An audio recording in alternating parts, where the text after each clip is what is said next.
Hey there.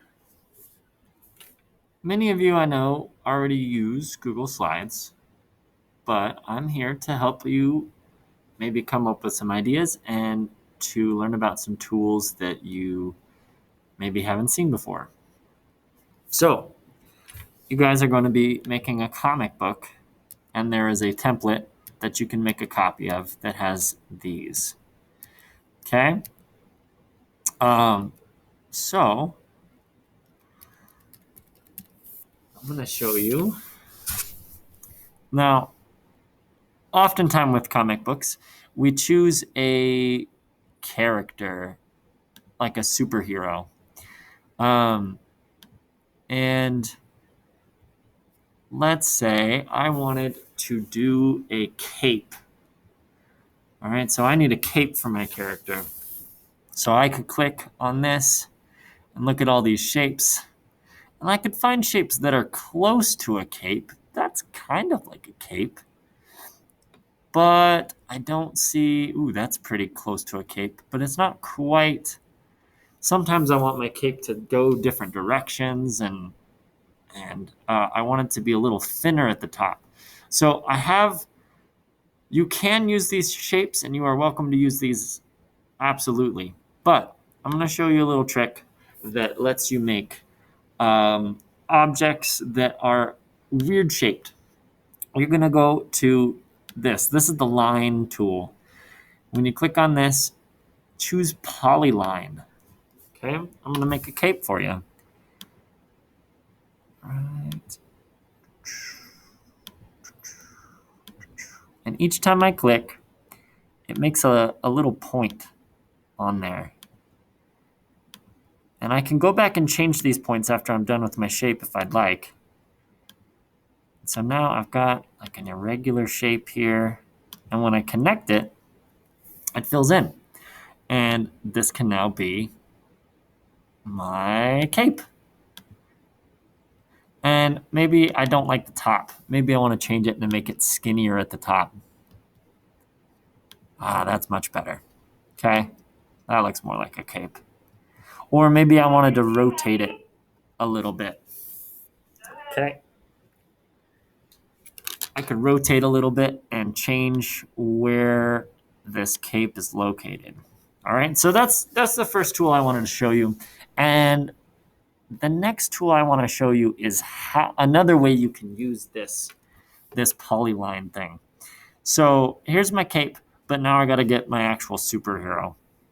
So I'm going to go to here. And, ooh, I like this, how this Batman is punching. So I'm going to copy this Batman picture here. Okay? I'm not going to have actually Batman, but I'm not going to use Batman as my superhero. My superhero is going to be his own thing.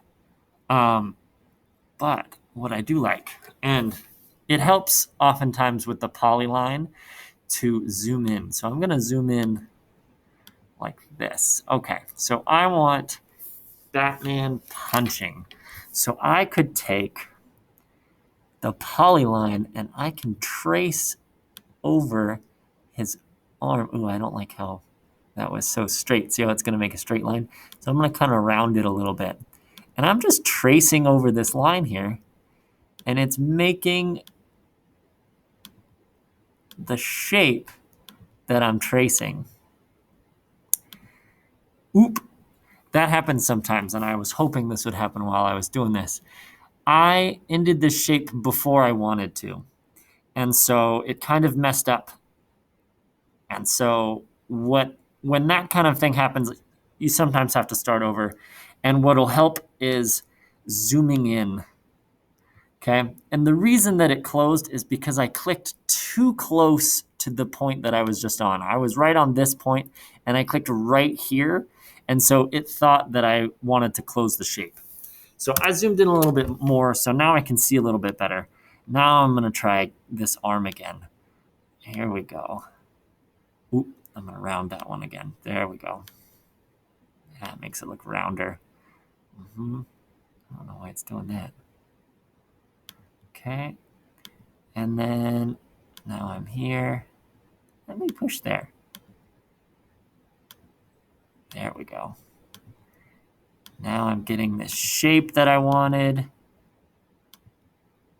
And I'm going to go a little bit quicker so that we can see it. And I'm making it fingers. I'm just going to make my superhero only have 3 fingers just for this. You can design yours however you'd like. Now I'm just going to have to kind of guess what I think the arm looks like because I can't quite see it on this picture. And that's okay. And now I keep it coming around. Wow, he's got a big, strong arm. There we go. Now I'll connect those points. Now there is an arm. Okay, so now not only do I have a weird shape, but it's kind of exactly what I wanted it to look like. And I'm gonna make it, I don't know, my superhero. Green's my favorite color, so he's gonna be green. Green is his arm. Okay, and I like how this looks. I don't exactly like how this looks, but I could change it. Let's say I didn't like this finger. I could make it a little more round. Okay. The more you zoom in, the more points you can have. And you can come in and you can change. I remember I didn't like how that point was going. Oh, that looks better. Okay. Then let's say I wanted just his shoulder here to be like a different color. I'm going to create like its own shape over the top of this. And now I've closed that shape off. I'm going to make this color like a blue. I like that blue.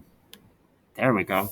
So now I have these different shapes and I can overlap them to make different things. So now I've got the startings of my superhero.